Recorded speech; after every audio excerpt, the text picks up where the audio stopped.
Hello, నేను మాధవి. ఇప్పుడు మనం పాపడి చాట్ ఎలా చేసుకోవాలో చూద్దాం. గోధుమ పిండి తీసుకున్నాము, దానికి సరిపడా కారం, ఉప్పు. ఇప్పుడు క్రష్ చేసి వామ్ వేసుకున్నాం. దీనికి ఒక స్పూన్ ఆయిల్ కానీ నెయ్యి కానీ యాడ్ చేసుకోవాలి.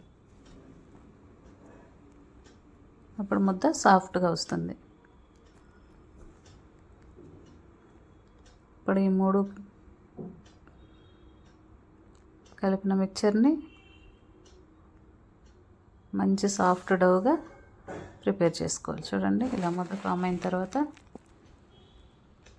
వెంటనే మనం పాపడాస్ కాల్చుకోవచ్చు. ఇలాగా చపాతీ లాగా రుద్దుకొని మనకు కావాల్సిన సైజులో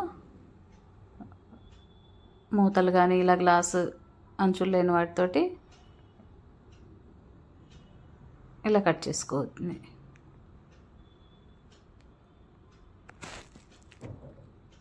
చూడండి, ఎక్సెస్ అంతా అలాగా వచ్చేస్తుంది.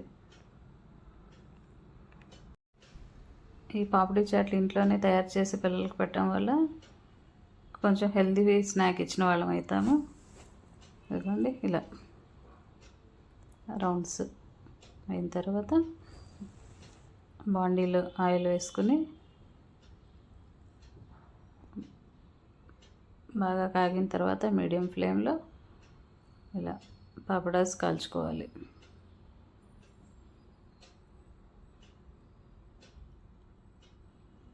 ఇలా ఒకసారి చేసిన పాపడాస్ 2 months వరకు మనం స్టోర్ చేసుకోవచ్చు. ఇక్కడ నేను ఎన్ని అవసరం అన్నీ కాల్చుకుంటున్నాను.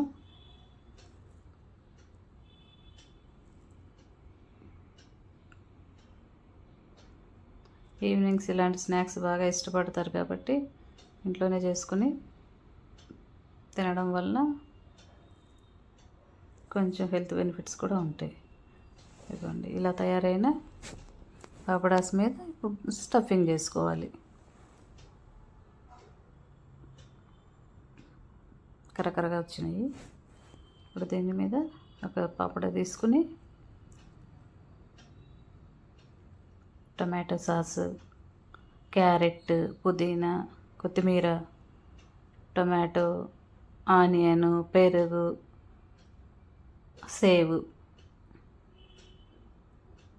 కొంతమంది బఠానీస్ యాడ్ చేస్తారు, స్వీట్ కార్న్ యాడ్ చేసుకోవచ్చు. ఇంకా అది మన చాయిస్, మన దగ్గర ఎన్ని ఐటమ్స్ ఉంటే వాటితోటి మనం ఈ పాపడి చాట్ ప్రిపేర్ చేసుకోవచ్చు. చూడండి ఎంత బ్యూటిఫుల్గా వచ్చింది అది.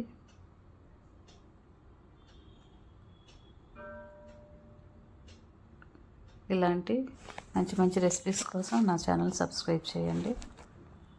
ఇదొకటి. సెకండ్ వన్, ఇందాకటిది సేవ్ వేయకుండా ఒక బాబుకి ఇచ్చాను. ఇప్పుడు సేవ్ తోటి ఇంకొక అబ్బాయికి.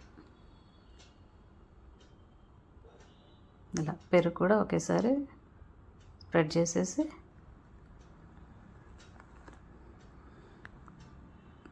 అంత స్టఫ్ మనం ఏదైతే ప్రిపేర్ చేసి పెట్టామో ఆ స్టఫ్ అంతా దాని మీద పెట్టి సర్వ్ చేసుకోవచ్చు. Thank you.